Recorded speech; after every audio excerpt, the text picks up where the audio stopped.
A wounded Navy SEAL hid two tiny K9 puppies inside an old woodpile during Pet Week. Their faint breaths trembled beneath his coat as a black truck vanished into the northern woods. By dawn, an FBI agent found him barely conscious, still holding them like a final prayer. But the puppies carried a code someone powerful wanted buried. If you believe God protects the forgotten, leave amen. Larkspur Falls, Minnesota, woke beneath a northern sun so clean it seemed to have been washed in lake water.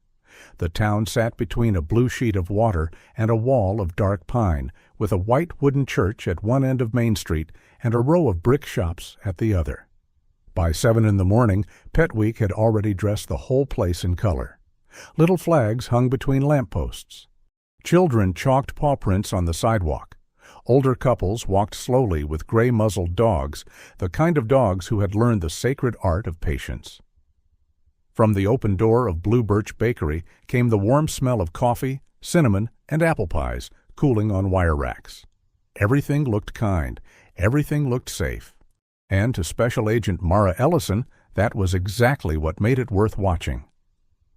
Mara was 30 years old, tall and lean, with pale skin touched by too many winter mornings and gray-green eyes that rarely missed the small things.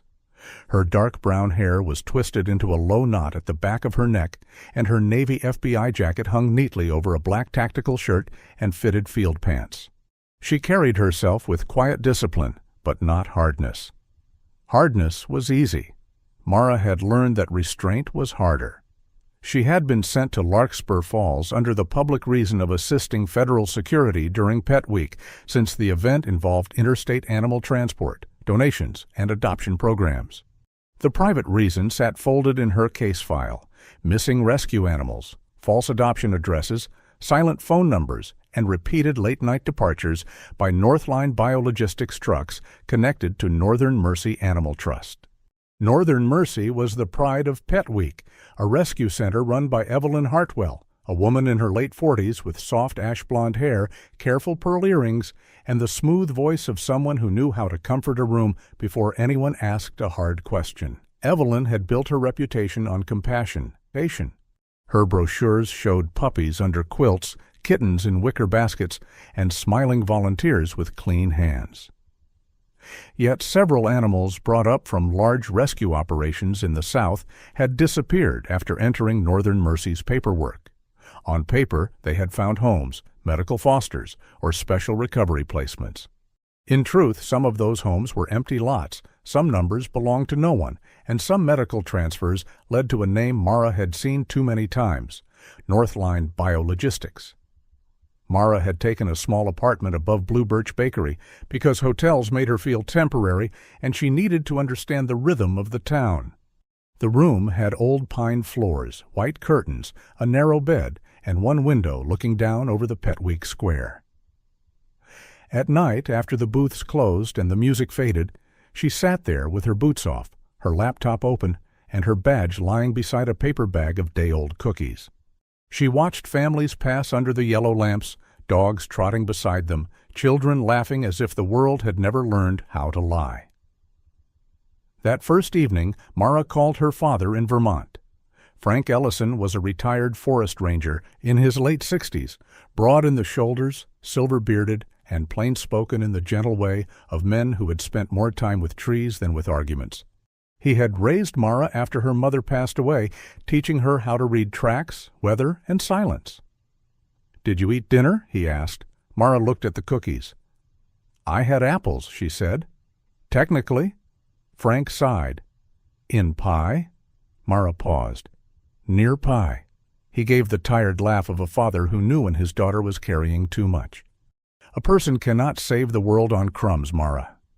She smiled, but after the call ended, the room felt larger. A bell rang below her window, sharp, silver, sudden, and every dog in the square turned its head at once. For one strange heartbeat, the town froze in a perfect painting of lifted ears, still leashes, and waiting eyes. Then the music resumed, the people laughed again, and Mara looked down at the Pet Week banner, where one name appeared larger than all the others: Sterling Voss. Sterling Voss arrived at the opening ceremony like a man stepping into a church he had paid to restore. He was in his early 60s, tall, elegant, with silver hair combed back, a clean jaw, and a dark blue suit that seemed chosen to match the lake.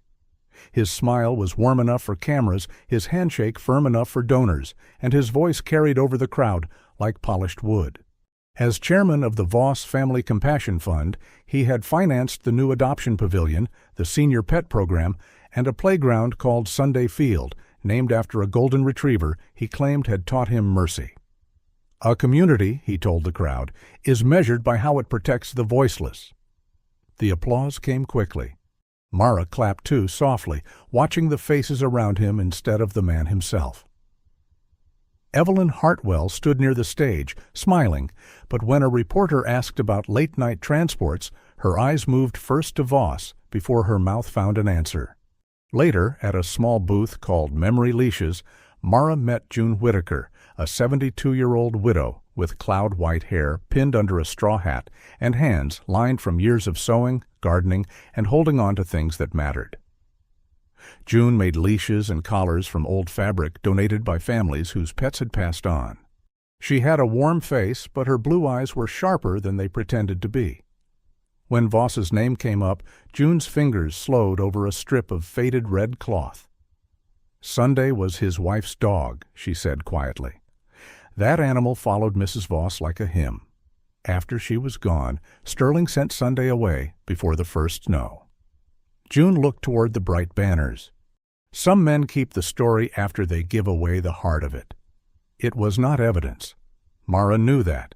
Courts did not move because an old woman remembered a dog's loyalty. Still, the sentence stayed with her. That night, she returned to her apartment and reviewed traffic camera footage from 3 previous Pet Week evenings. At 2:17 a.m., a Northline truck rolled out behind Northern Mercy.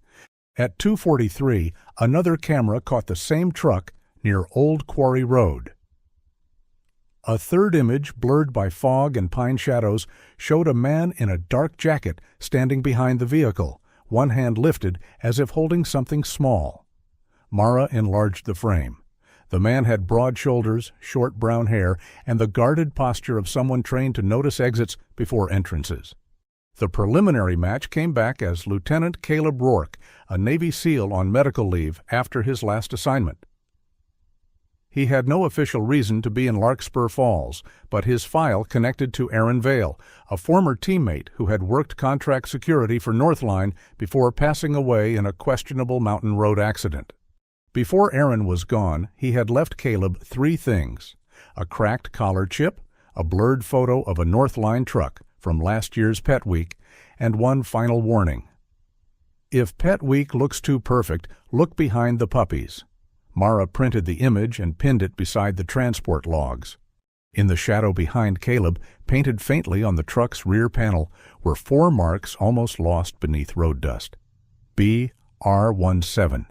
She stood there for a long moment, listening to the bakery ovens start up below, smelling apples and sugar rising into the dark.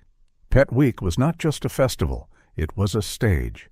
Somewhere behind the ribbons and rescued pet posters, a soldier was following the same trail, a rescue network was hiding something, and those 4 marks, BR17, felt like a small door opening into a much colder room. The second night of Pet Week came wrapped in music and lantern light.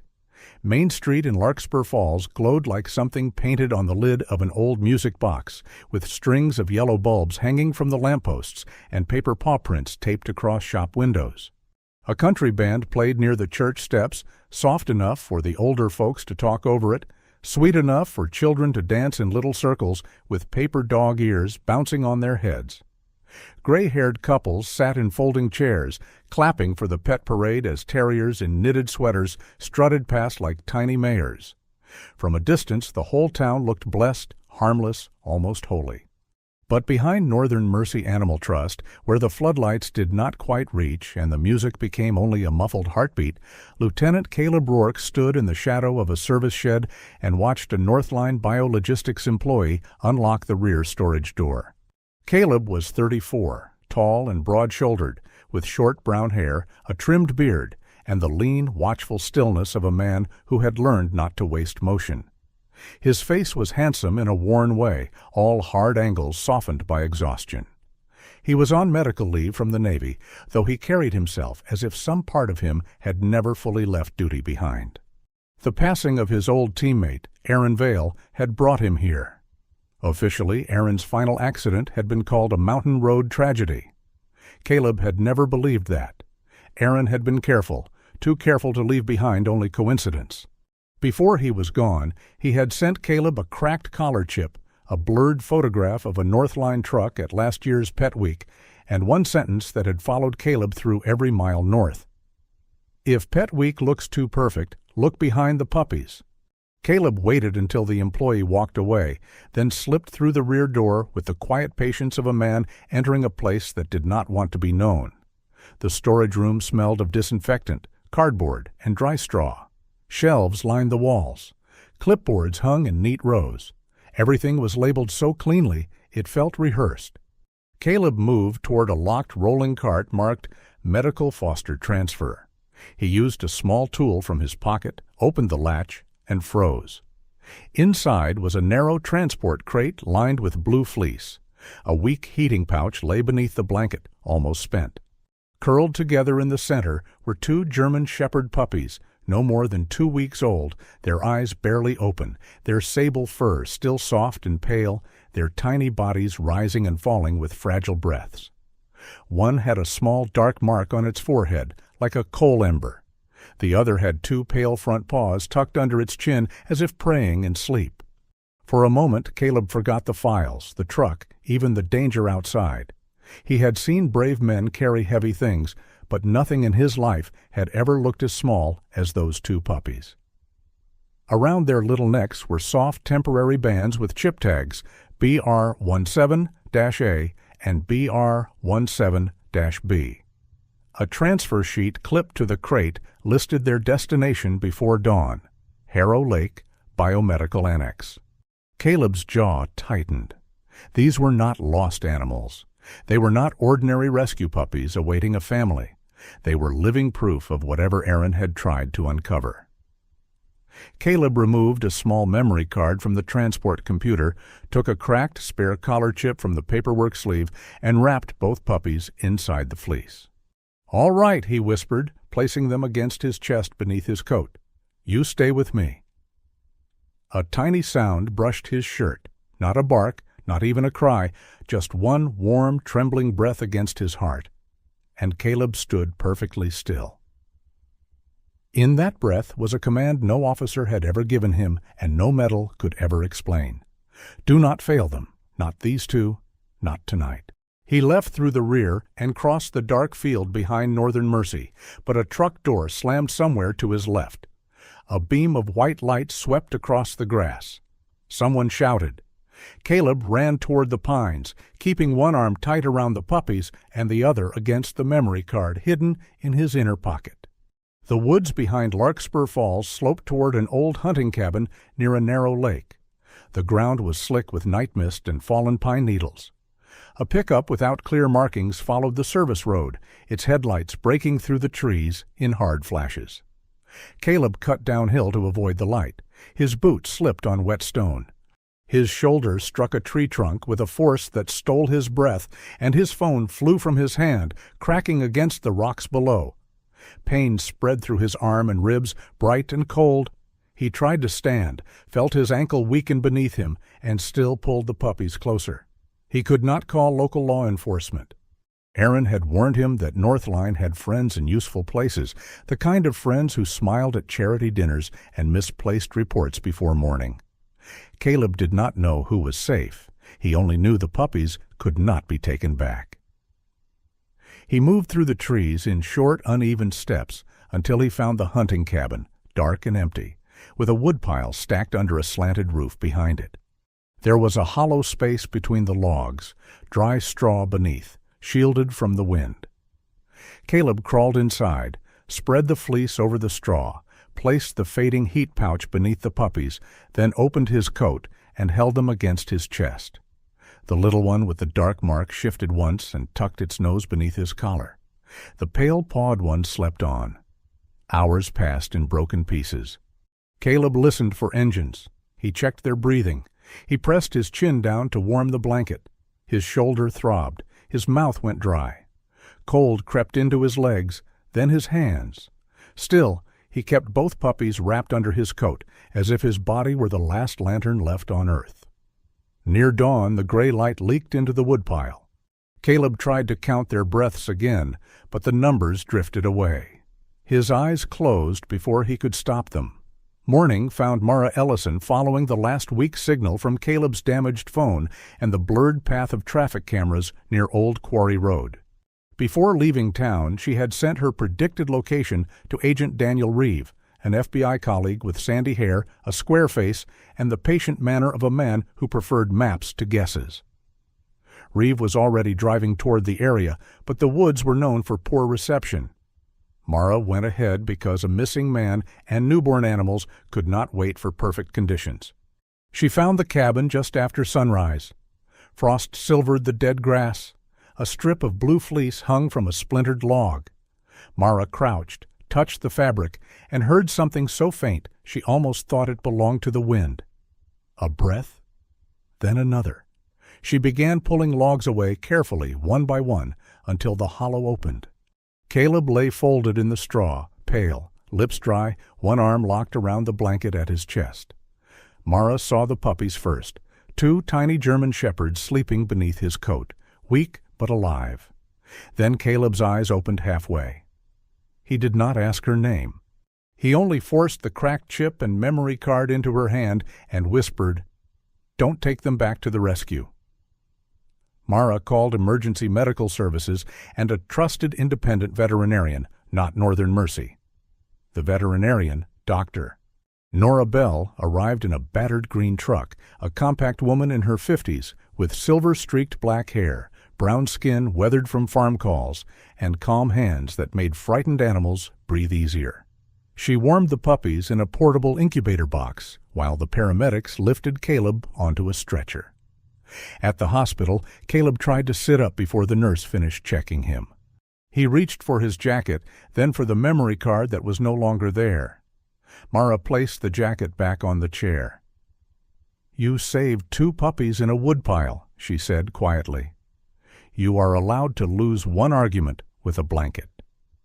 Caleb looked at her, tired eyes narrowing as if deciding whether kindness was a trap. Then one corner of his mouth lifted. Later, in Dr. Bell's small clinic, the 2 puppies slept inside a warming box under soft light. Mara stood beside them as Dr. Bell scanned their chips. The machine beeped once, the screen filled with cold words. BR17-A/BR17-B. Harrow Lake, transfer approved. Mara looked from the screen to the puppies, then to Caleb's bloodless hand resting above the hospital blanket on the tablet video call doctor. Bell had set up for him. These 2 little lives were not only survivors, they were evidence.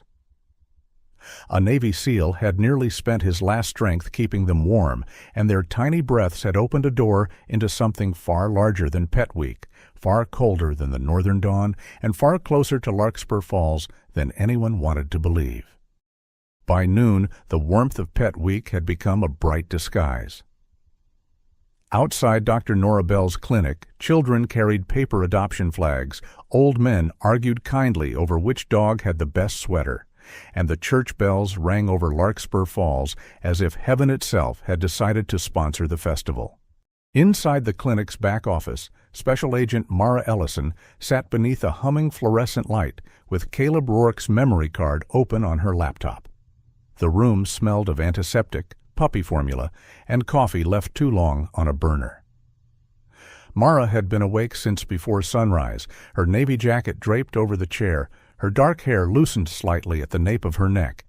Her face remained calm, but her eyes had sharpened into the quiet focus of someone who had found a door and knew there was a colder room behind it. The files were not dramatic at first. That was what made them worse. There were shipping schedules, coded intake sheets, Northline Biologistics invoices, chip tables, and medical transfer forms written in clean language. Harrow Lake Biomedical Annex appeared again and again, though public records listed it as closed for renovation. Mara read the first dozen documents once as an investigator, and the second time as a woman who understood how evil sometimes dressed itself in careful verbs. The pattern became clear. Northern Mercy accepted animals from crowded rescue operations and large-scale breeding seizures during Pet Week when nobody questioned extra vans, extra crates, or extra volunteers. Then certain animals vanished into softer words: special recovery, private foster, advanced veterinary evaluation. The beagles appeared in a separate folder, not as names, but as numbers. Some had notes beside them: low vocal response, quiet compliance, non-public transfer. Mara did not let herself imagine too much. She looked only at what the evidence showed: soft brown eyes, drooping ears, small bodies standing behind white doors, tails still giving faint greetings to the hands that had numbered them. A memory rose before she could stop it. Mara was 8 again, standing beside her father's old Ranger truck in Vermont while snow fell through a blue winter dusk. Frank Ellison had found a gray-faced dog shivering near the tree line, wrapped him in his own coat, and brought him home. They named him Bramble because he had burrs in his fur and dignity in his bones. Bramble had lived only 3 more years, but in those years, Mara learned that a rescued animal never owed a person gratitude. Love was not a receipt. Love was a lamp you kept lit because darkness existed. Mara closed the Beagle file and rested her fingertips on the laptop edge until her breathing steadied. Caleb was still at Larkspur County Medical Center in a plain room with pale green walls and a window facing the lake. The video call showed him propped against pillows, his right shoulder wrapped, a bruise darkening along his jaw, his brown hair rough from restless sleep. He looked less like the shadow from the traffic camera and more like a man who had spent too long asking his body to forgive him. Harrow Lake was supposed to be closed, Mara said. Caleb's mouth tightened. Aaron said closed buildings are useful. People stop asking what goes in. He glanced toward the hospital window where sunlight moved across the glass. Funny thing, he added quietly. You wait years for quiet. Then quiet finally comes, and you don't know what to do with it. Mara understood more than she wanted to. Her own silence lived in rented rooms, half-eaten bakery food, and case files stacked like small walls around the heart. When Caleb's duffel arrived from the ambulance intake, Mara cataloged it carefully. Inside were spare clothes, a folded photograph of Aaron Vale, and a small worn notebook with softened corners. She opened only enough to identify it, but the first pages stopped her. They were not tactical notes, they were names. Milo followed patrol for 3 days. Sage slept under the mess table. Ranger hated thunder, loved eggs. Unknown pup, desert road, amber eyes. Mara looked up at Caleb through the tablet screen. You kept a record of dogs? His expression closed for a second, then eased. Somebody should remember them. It was not a grand statement, but it landed gently between them, like something fragile being set on a table. From the clinic nursery came a sound so small it seemed impossible that it could cross a hallway. One thin puppy whimper, soft as a match being struck in the dark. Mara turned before she thought. Caleb's eyes lifted on the screen at the same instant. For one suspended breath, the investigation, the files, the whole polished machinery of Pet Week fell away, and there were only 2 tiny lives asking the world not to forget them. Dr. Bell called from the nursery, and Mara carried the tablet in. The 2 German Shepherd puppies lay inside a warming box under amber light. The darker marked one pushed blindly against the blanket, all stubborn nose and wobbling paws. The pale pawed one slept with its chin tucked, breathing in faint, steady waves. Dr. Bell, compact and calm in a faded green cardigan, handed Mara a small bottle. If federal training covers this, I would love to see the manual. Mara took the bottle with the solemnity of handling evidence. Caleb watched from the tablet, one eyebrow lifting. "Careful, Agent. That one looks tactical." Mara guided the nipple to the darker pup's mouth and promptly spilled formula across her sleeve. Caleb's tired mouth curved. "FBI trained you for everything except breakfast." Mara looked at the milk on her cuff. "This is not breakfast. This is a hostage negotiation with a bottle." They needed names. BR-17-A and BR-17-B would remain in the official reports, but Mara could not bear to speak the codes in the nursery. Caleb named the darker one Cinder because the puppy had been found in a woodpile and still carried a coal-black mark on his forehead, like a tiny ember refusing to go out. Mara named the pale-pawed one Halo because under the warming light, those little feet glowed like the edge of a blessing. Caleb watched Halo mouth the blanket with surprising determination. "Your angel has ambition," he said. Mara laughed softly, a real laugh, brief but bright enough that Dr. Bell pretended not to notice. By late afternoon, Pet Week had rolled into the best sweater pup contest near the square. Authorities had not announced the case. Agent Daniel Reeve had advised keeping the festival calm, while federal eyes quietly widened around Northline and Northern Mercy. Reeve moved through the crowd in a brown field jacket, sandy hair hidden beneath a cap, his square face relaxed, but his gaze constantly measuring doors and alleys.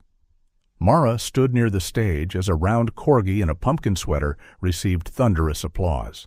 Her phone buzzed. Caleb had texted from the hospital. "The pumpkin dog has better cover than I do." Mara almost smiled, then saw a Northline manager slip behind the adoption pavilion. He was a narrow man with a trimmed black mustache, a shiny raincoat despite the sun, and the quick, nervous hands of someone used to passing things without being seen. He gave an envelope to a Northern Mercy staffer, and the staffer looked first toward the VIP tent where Sterling Voss was speaking to donors. Voss's voice carried across the square, warm and polished. "Compassion must be organized, Agent Ellison," he said when Mara approached later, as if he had been waiting for her. "Raw emotion is messy." He smiled, but his eyes did not soften. Mara answered with equal calm. "So is truth, Mr. Voss. That does not make it less necessary." For the first time, his smile held a pause. Near dusk, a young volunteer found Mara beside the clinic parking lot. Her name was Lily Boone, 19, small and freckled, with red hair cut blunt at her chin and the frightened posture of someone who had rehearsed courage all day. Lily whispered that Northern Mercy had a room behind the rear storage wall, one not shown on any public diagram. "They move animals after the big events," she said, "when everybody's looking at the stage." Before Mara could ask more, Lily hurried away, clutching her phone like it might burn her. 1 hour later, Mara received a message from Lily's number. "Northline truck, 3 a.m., Old Quarry Road, puppies inside." A photo followed, a transport crate, a corner of blue fleece, and stamped across the lid the same code that had already changed everything. BR-17. Caleb studied the image over the call, his face pale but alert. "That could be bait," he said.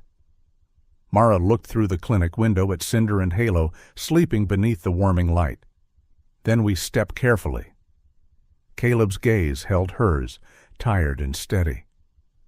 That is what people say 5 minutes before stepping on the trap. Mara knew he might be right. But if there were puppies in that truck, if even one small breath waited in the dark, she could not look away. Morning came gently to Larkspur Falls, as if the town had not spent the night hiding secrets beneath its ribbons. Blue Birch Bakery opened before sunrise, filling Main Street with the smell of butter, maple, and warm apples. Mara Ellison sat at a small corner table with her laptop closed for the first time in hours, her Navy FBI jacket folded beside her, her eyes shadowed from lack of sleep. Caleb Rourke sat across from her with one arm still guarded close to his body, his shoulder wrapped under a dark flannel shirt he had borrowed from the hospital's lost and found box. He looked better than he had in the woodpile, though better was a humble word. His face still carried the pale edge of pain, and he moved like a man negotiating with every bone before agreeing to stand. Between them sat 2 plates of pancakes shaped like paw prints, placed there by Mrs. Alma Pierce, the bakery owner, a round woman in her late 60s with flour on her sleeves, gray curls pinned above a kind face, and the confident humor of someone who had fed 3 generations of worried people. "For the adopting couple," Alma had said with a wink. Mara opened her mouth to correct her. Caleb looked down at the paw-shaped pancakes and said, "Would be rude to question local intelligence?" For the first time since arriving in Larkspur Falls, Mara laughed without measuring it first. That small laugh stayed with her longer than it should have. It followed her up the narrow stairs to the apartment above the bakery, where Caleb insisted on checking the loose wooden chair on her balcony before they left for Dr. Bell's clinic. He did not make a speech about it. He simply knelt, pulled a folded multi-tool from his pocket, tightened 2 screws, and tapped the chair leg as if ending a quiet disagreement. "You always carry that?" Mara asked. Caleb stood slowly, hiding a wince badly enough that she pretended not to notice. A man who trusts old buildings should also trust bad luck. It was an ordinary sentence, almost foolishly simple, yet it rested in the room like a charm. For people like them, ordinary things were sometimes the first fragile signs of a life not ruled by alarms. By dusk, the charm had worn thin. The message from Lily Boone's phone sat on Mara's screen like a cold coin. Northline truck. 3 a.m., Old Quarry Road, Puppies inside. The attached photo showed a transport crate, blue fleece, and the stamp BR17. Mara knew it might be bait. Caleb said it plainly, his voice low over the clinic's video monitor as Cinder and Halo slept under amber light nearby. "Doctor." Nora Bell had added a small camera above the warming box so she could monitor their breathing between feedings. Cinder, the dark-marked pup, twitched in his sleep like he was already chasing a future larger than himself. Halo, with pale paws tucked beneath his chin, looked impossibly peaceful. That image was why Mara could not ignore the message. She called Agent Daniel Reeve, sent him the photo, the location, and her plan. Reeve, steady as ever, warned her to keep distance and wait for backup, but agreed to move a support team along a parallel road. Mara would observe first. Caleb, against better medical advice but not against logic, came only as a guide. He knew transport routes, false stops, and the shape of a trap from the inside. At 2:58 a.m., deep on Old Quarry Road, the forest swallowed the last bar of signal from Mara's phone. The screen blinked once, went dark, and in the silence that followed, a single owl called from the pines. Caleb turned his head toward the sound, then toward the empty road ahead, and Mara felt the night pause around them, as if the whole forest had taken one breath and decided not to release it. The Northline truck rolled ahead of them without hurry. It had no bright logo on the side, only a dull white panel and a rear door marked with scratches.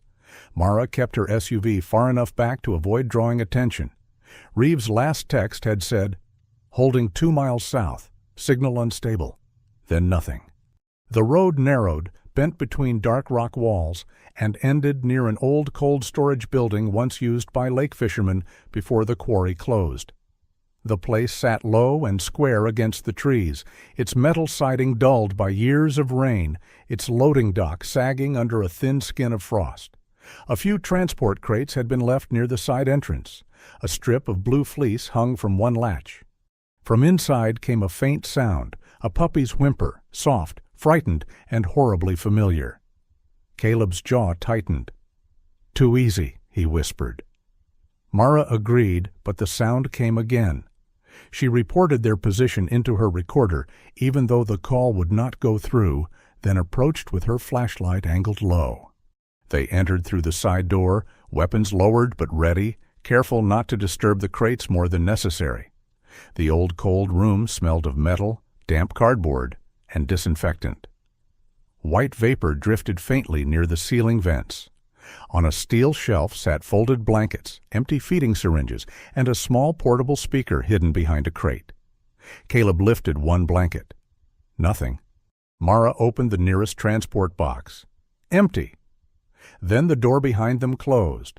It did not slam loudly. That was worse. It shut with a heavy final sound, like a bank vault deciding the conversation was over. Caleb moved first, grabbing the handle with his good arm. It did not turn. Mara swept her flashlight across the wall and saw a red camera light blinking in the upper corner. A second inner panel slid down over the rear exit with a slow metallic groan. The vents above them shuddered, and cold air began pouring into the room. On the far wall, an old digital timer woke in red numbers. 1800, 1759, 1758. Mara stared at the speaker. This was never a transfer. Caleb breathed through the pain in his shoulder and looked at the empty crates. "No," he said. It was an invitation. The speaker crackled. A voice came through, distorted, smooth beneath the damage, almost gentle. "Compassion is such a beautiful thing," it said. "So easy to predict." Mara didn't need the voice print to feel the shape of Sterling Voss inside those words. The phrasing, the polish, the little sermon folded around a threat. It was him, even hidden behind static. "By morning," the voice continued, "a federal agent and a troubled serviceman will have chased a rumor onto private property, a regrettable misunderstanding, a useful lesson." Caleb stepped toward the door again, but pain cut across his face before he could hide it. Mara checked the floor. Water had begun to gather in the drainage groove, already silvering at the edges. The system was not meant to end them quickly. It was meant to weaken them, confuse the timeline, and make the scene look like a mistake. Mara lifted her sidearm toward the lock, then stopped. A shot could ricochet in the old steel room, and the second panel had no visible release. She moved instead, fast and controlled, checking seams, hinges, vents, camera wiring, anything. Caleb forced himself down beside the lower maintenance panel, his breath uneven, but his eyes clear. "There has to be a service access," he said. "Places like this always had one because machinery loves failing at the worst time." He pulled the multi-tool from his pocket, the same small object that had tightened the bakery balcony chair that morning, and began working at the screws with his left hand. The ordinary charm had followed them into the dark after all, but it was not enough yet. Then the speaker changed. The distorted voice stopped. For 2 seconds, there was only static. Then came a tiny cry. Mara froze. It was thin, trembling, and heartbreakingly familiar. Halo? Or close enough to halo that her body believed before her mind could argue. Caleb turned so sharply his injured shoulder struck the wall, and the pain barely registered on his face. The cry came again, softer this time, like a small life calling from under a blanket. Mara knew, somewhere beneath the fear, that it could be a recording. She knew Halo was supposed to be safe in Dr. Bell's clinic, under amber light, with Cinder curled beside him. But knowledge did not stop the heart from moving first. That was the cruelty of the trap. Voss had not used greed against them, or pride, or ambition. He had used mercy. He had studied the one sound that would pull them deeper into the dark and played it back through an old speaker in a locked room. The timer kept counting. 1542, 1541, 1540.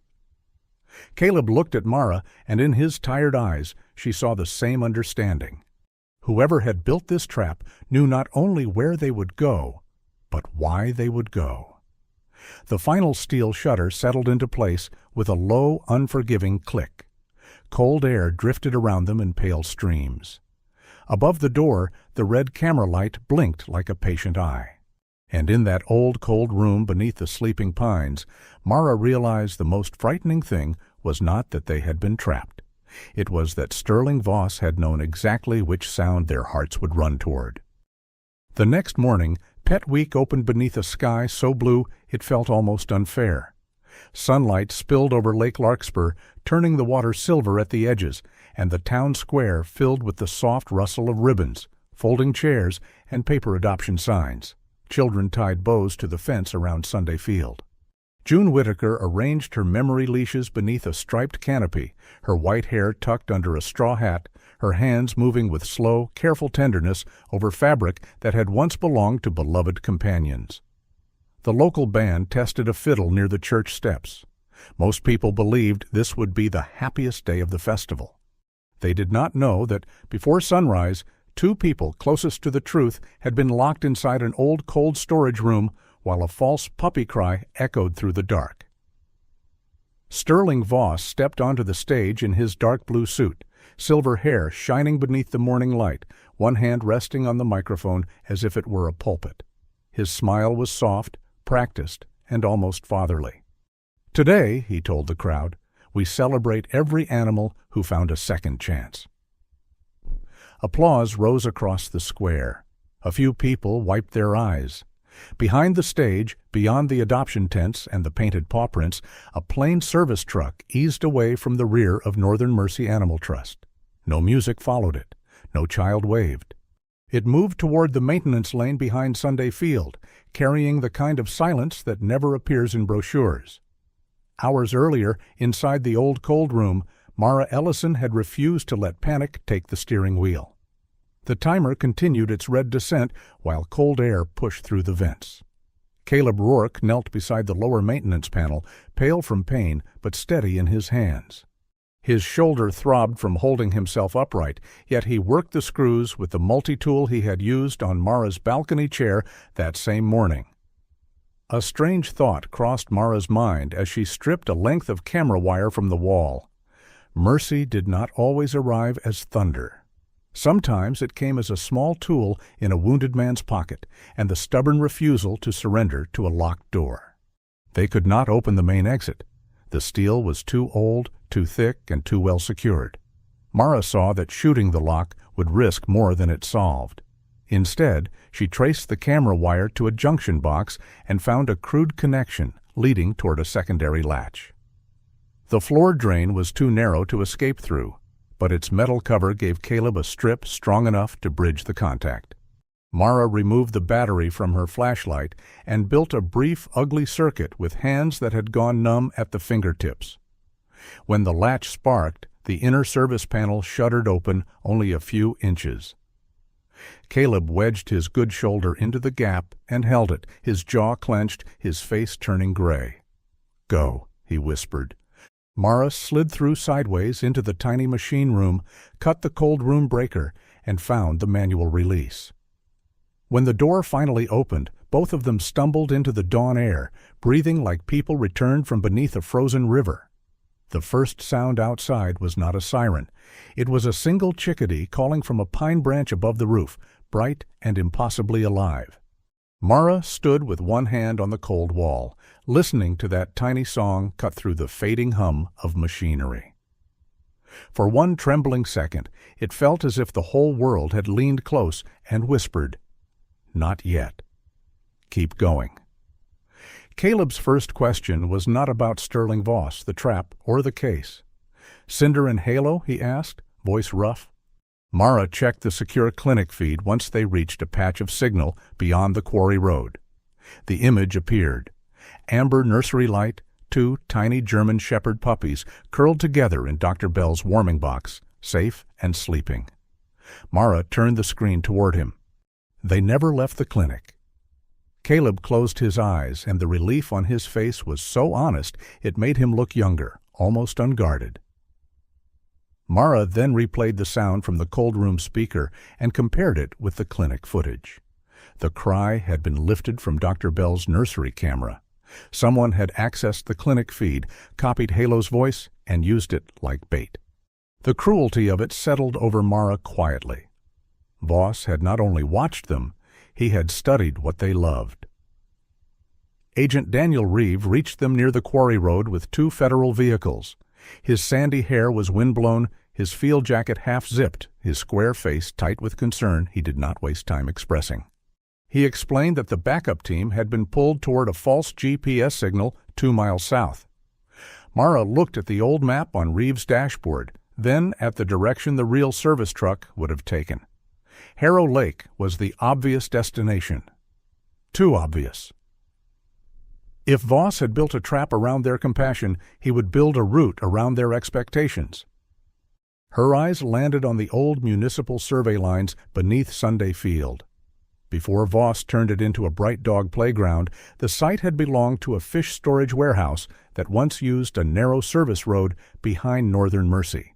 Not a grand hidden passage, just an old utility route covered by fresh paint, pet banners, and a sign that read, "Second chances, begin here." Caleb followed her gaze.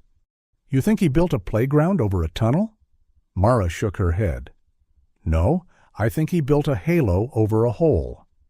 The FBI split fast. Reeves sent one team toward Harrow Lake to secure the biomedical annex and its servers. Mara led the second toward Sunday Field, where the crowd still clapped for Voss on the stage. The contrast was almost unbearable, children laughing above, transport crates moving below. Behind the equipment shed, agents found a service hatch hidden beneath a rolled turf mat and bags of donated dog food. Inside were removable chip tags, coded transfer sheets, empty crates, and a tablet still logged into the final transport approval system. A young FBI technician named Priya Nandan, a slender woman in her early 30s with black hair braided tightly down her back and sharp, patient eyes behind rectangular glasses, knelt over the tablet and worked with quiet speed. Priya had the calm of someone who trusted evidence more than drama. After several minutes, she looked up. "The approval signature is Voss. Direct authorization. Timestamp this morning." At Harrow Lake, Reeves' team found the server room and the Beagle ward. The images came through Mara's secure line in fragments: white corridors, clean doors, coated cages, and gentle beagles with brown eyes watching rescuers step inside. Some wagged their tails softly, as if hope were a language they still remembered. Caleb saw one image over Mara's shoulder and went still. In that silence, Aaron Vale returned to him, not as a file, but as a friend who had tried to open this door before anyone else would look. Caleb did not speak. He only bowed his head for a moment, then straightened. Sterling Voss was still on stage when Mara approached with Reeve and two uniformed federal agents. He had just finished telling the crowd that compassion must be protected by responsible leadership. Mara waited until he stepped down from the microphone. For the first time, his eyes lost their gentle shine. She showed him the warrant, the tablet record, and the recovered evidence tying Sunday Field to the transfer route. Voss's smile tried to return, but it no longer fit his face. As he was led from the stage, the crowd fell into a confused hush. A little girl near the front, wearing paper dog ears and holding her mother's hand, looked up and asked, "Is Pet Week over?" June Whitaker, standing close enough to hear, bent slightly, her old eyes damp but clear. "No, sweetheart," she said softly. "I think now it can finally begin." Pet Week did not end when Sterling Voss was taken away. It had only been returned to the small, trusting lives it should have protected from the beginning. 8 months later, Summer returned to Larkspur Falls with the gentle pride of a town learning how to stand again. The lake shone blue beneath the northern sun, the pine woods smelled warm and clean, and tall grass moved along the roadside like green water. Pet Week had come back, but it was not the same festival that Sterling Voss had once wrapped around himself like a golden cloak. The stages were smaller now. The banners carried no rich man's portrait. Donation jars had printed ledgers beside them.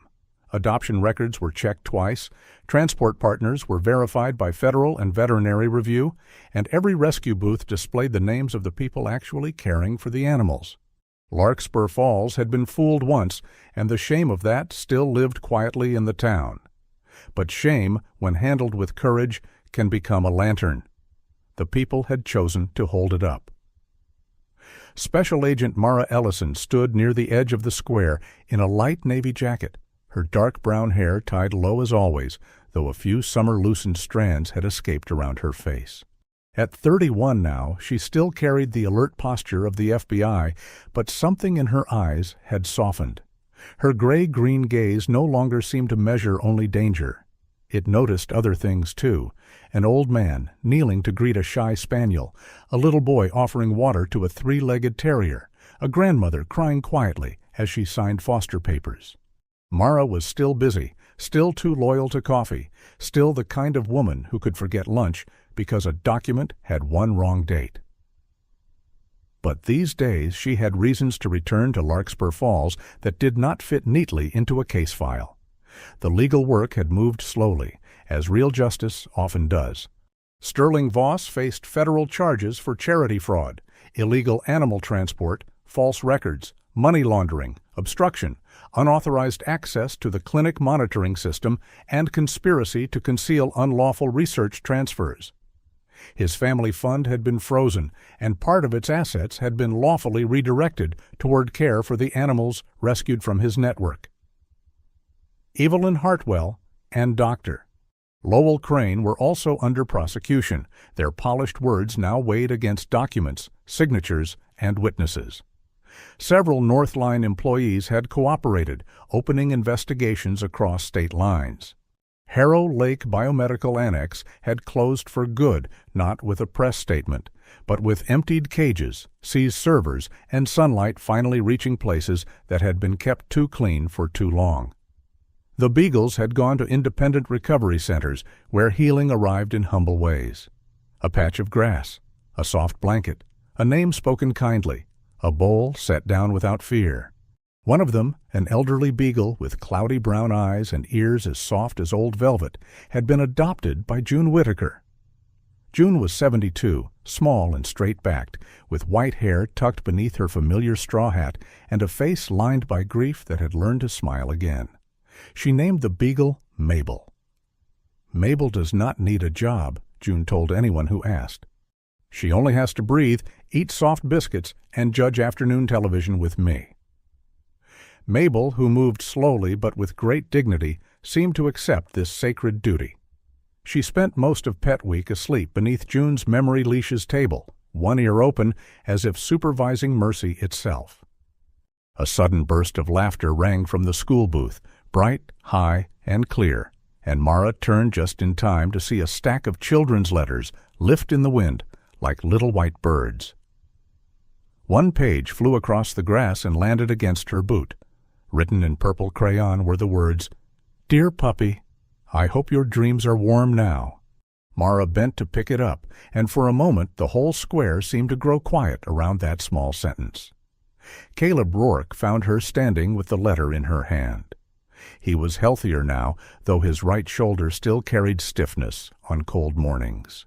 At 34, he remained tall and broad-shouldered, with short brown hair, a trimmed beard, and the steady eyes of a man who had learned that strength was not always the same as silence.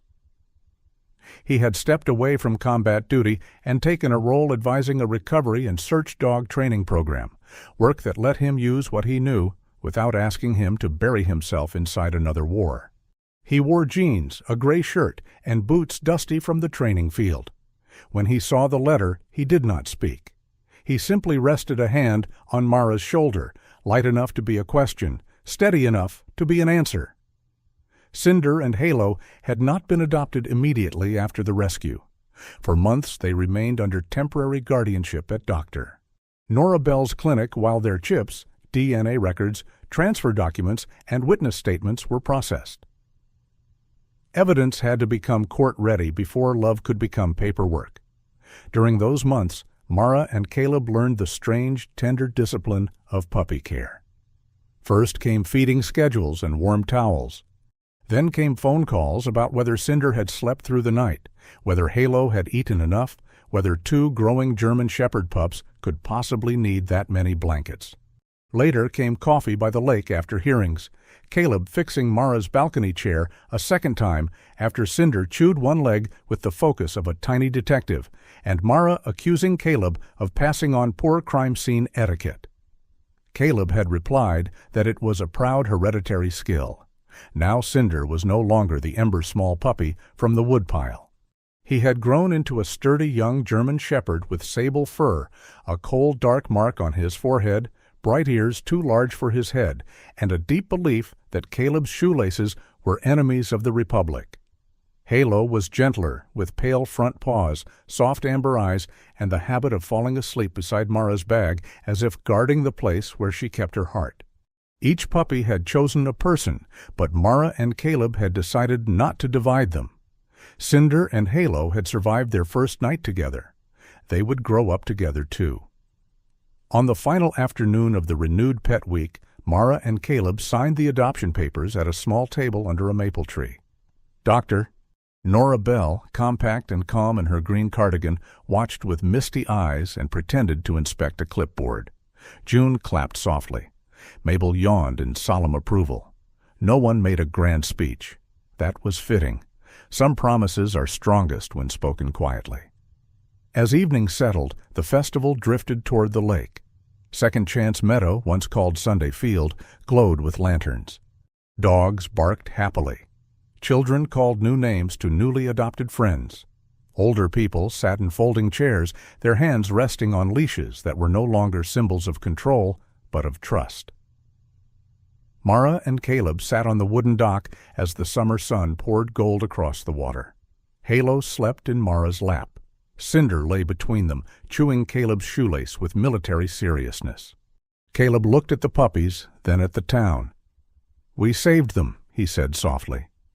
Mara watched Halo breathe, small and even, and thought of the woodpile, the cold room, the beagles stepping onto grass, and a town learning to love with open eyes.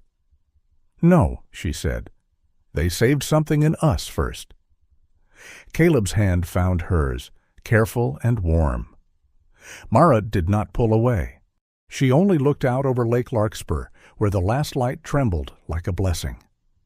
Pet Week had been returned to what it was meant to be, not a stage for the powerful, but a promise made by ordinary people to protect the small, the trusting, and the voiceless. Sometimes a miracle does not arrive with thunder. Sometimes it begins as a tiny breath in a woodpile, held close by a tired soldier found by a woman who refused to look away. And sometimes, when people finally take responsibility for their love, even the places once touched by darkness can shine again. Sometimes the greatest miracles do not arrive with thunder in the sky or a voice shaking the mountains. Sometimes they arrive quietly, wrapped in ordinary things, a tired soldier who refuses to let go, a woman who chooses truth over comfort, two tiny puppies breathing beneath an old coat, and a town brave enough to admit it was fooled and still choose to become better. Mara and Caleb thought they were saving Cinder and Halo, but in the end, those two small lives saved something in them too. They reminded Mara that justice is not only found in courtrooms and evidence rooms, it is also found in the gentle choice to protect the helpless. They reminded Caleb that strength is not always about standing alone. Sometimes strength is letting love soften the places pain once made hard. This story teaches us that compassion is not just a feeling we have when our hearts are moved. Compassion is a responsibility. It is what we do after the tears come. It is checking the truth behind a pretty promise. It is helping a neighbor. It is adopting when we can, fostering when we are able, supporting honest shelters, and treating every animal as a living soul, not an object, not a number, not a forgotten shadow behind a closed door. In daily life, most of us may never uncover a hidden network or stand before a powerful man with evidence in our hands. But every day, we are given smaller choices. We can feed a stray animal. We can be kind to an aging pet. We can teach a child that a dog or cat is not a toy, but a heart that trusts us. We can look closer when something feels wrong. We can speak gently, give wisely, and refuse to turn away from suffering simply because it is easier not to see. And perhaps that is where God's grace often meets us, not only in grand miracles, but in the small moments when love asks us to act. God may place a need before us, a quiet cry, a wounded heart, a fragile life, and ask us what kind of people we want to become. When we answer with mercy, we become part of the miracle. If this story touched your heart, please share it with someone who loves animals, someone who needs hope, or someone who may need a reminder that goodness still exists in this world. Leave a comment and tell us where you are watching from and which part of Mara, Caleb, Cinder, and Halo's journey moved you the most.